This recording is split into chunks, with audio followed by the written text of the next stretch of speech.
Hey Sharp Kids, this is Mrs. Besemann. I'm here to read you another mystery. It's called Case of a One-Handed Accident. The coroner said his death was accidental, but I have my suspicions. I just can't prove anything. Detective Nose stood inside the secluded cabin with the deceased's brother. The cabin consisted only of 2 small rooms. It was very spacious, with the antique kitchen being the highlight. It had an old wood burning stove and hand-carved cabinets.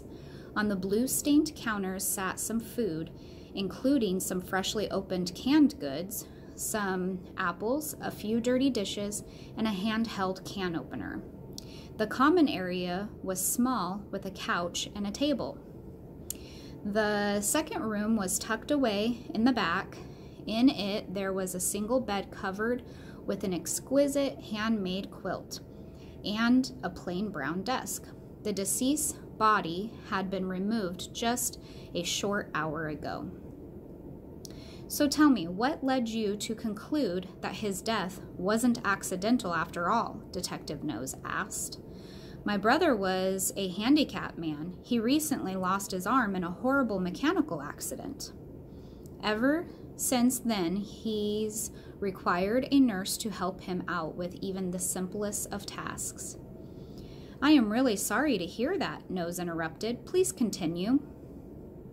Well, this week he insisted on going up to the cabin all alone for a few weeks.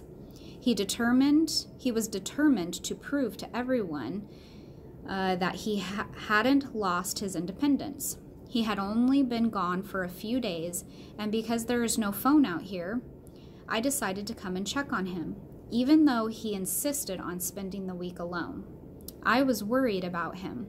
When I arrived, I knew something was not right. There was an extra set of large footprints going into the cabin. My brother had small feet, but the police stated that it was not enough evidence to go on. Inside, I found him dead on the couch.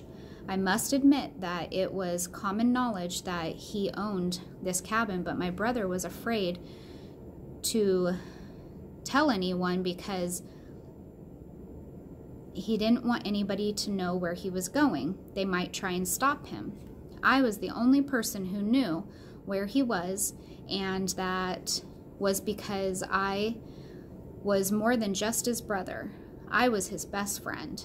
I know in my heart that his death was no accident. Therefore, I phoned you. My brother deserves justice. The detective pursued the cabin once more. Tell me, has anyone been in the cabin or touched anything since you reported the death of your brother? No, only the police and the medical staff have been here. Well, based on what I've seen, I don't believe that it was an accident either, and I think I can help you prove it. Can you think of anyone that may have wanted to kill your brother? Now, Sharp Kids, your question is, what evidence did the detective find that led him to believe that there was no accident?